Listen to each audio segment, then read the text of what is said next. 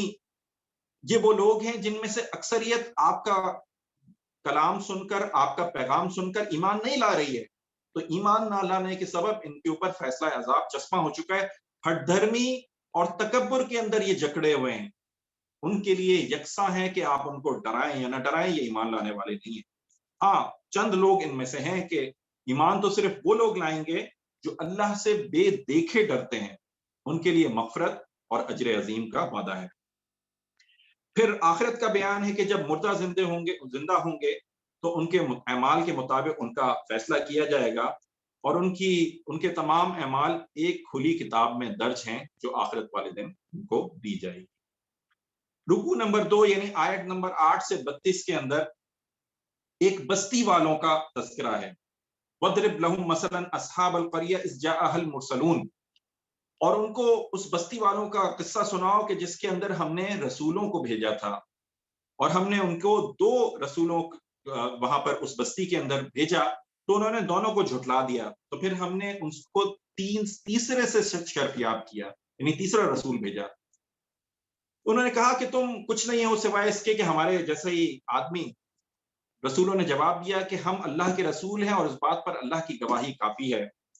بستی والوں نے کہا ہمیں تو تم فعال بد نظر آتے ہو، یعنی ہمیں تو تم برا شگون لگتے ہو۔ تو رسولوں نے کہا کہ تمہارے لیے تو تمہارے اعمال ہی شگون بد ہیں، تمہیں اور کسی شگون کی کیا ضرورت ہے؟ تو تمہارے اعمال ہی تمہارے اوپر تباہی لانے کے لیے کافی ہے۔ ابھی یہ کنورزیشن چلی رہی تھی کہ دور سے ایک شخص بھاگتا ہوا آیا، دور شہر سے،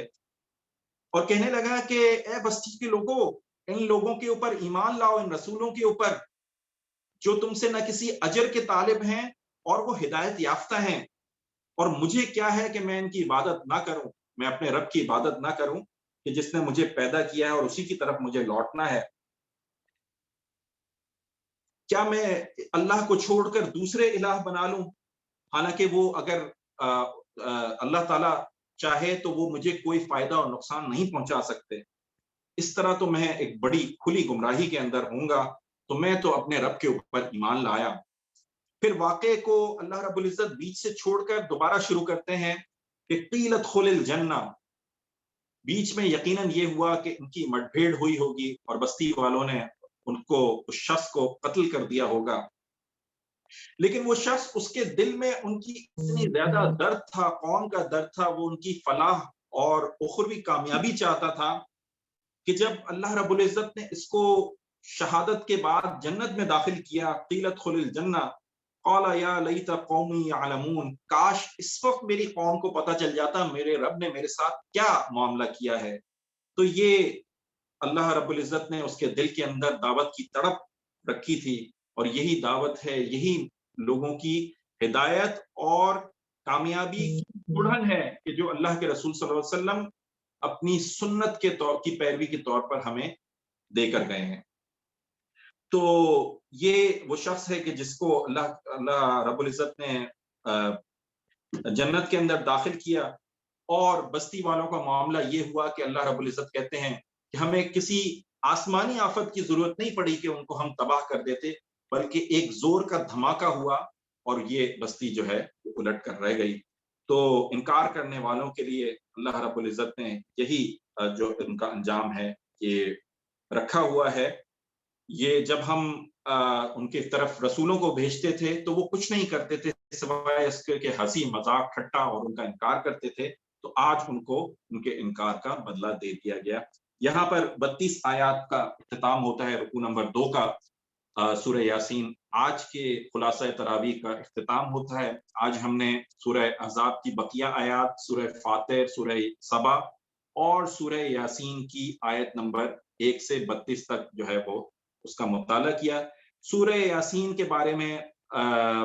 احادیث کے اندر، سنن احمد کے اندر اور دیگر کتب احادیث میں ایک حدیث ہمیں ملتی ہے کہ قرآن کریم کا دل اللہ کے رسول صلی اللہ علیہ وسلم نے اس کو فرمایا ہے۔ محدثین نے اس حدیث کو گو کہ ضعیف قرار دیا ہے، لیکن ایک دوسری حدیث کے اندر ہمیں یہ بات ملتی ہے جو کہ موقوف ہے، صحابہ کرام سے مروی ہے کہ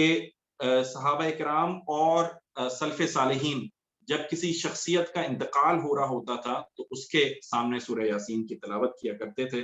تو یہ سورہ یاسین کی فضیلت بھی ہے، اس کو انشاءاللہ ہم کل اس کو مکمل کریں گے۔ اللہ تعالیٰ سے دعا ہے کہ جو کچھ ہم قرآن کا مطالعہ کرتے ہیں اس کو سمجھنے کی اور اس پر عمل کرنے کی توفیق عطا فرمائے، اور ہمیں قرآن کے ساتھ اپنا حقیقی تعلق قائم کرنے کی توفیق عطا فرمائے۔ وآخر الدعوانا ان الحمد للہ۔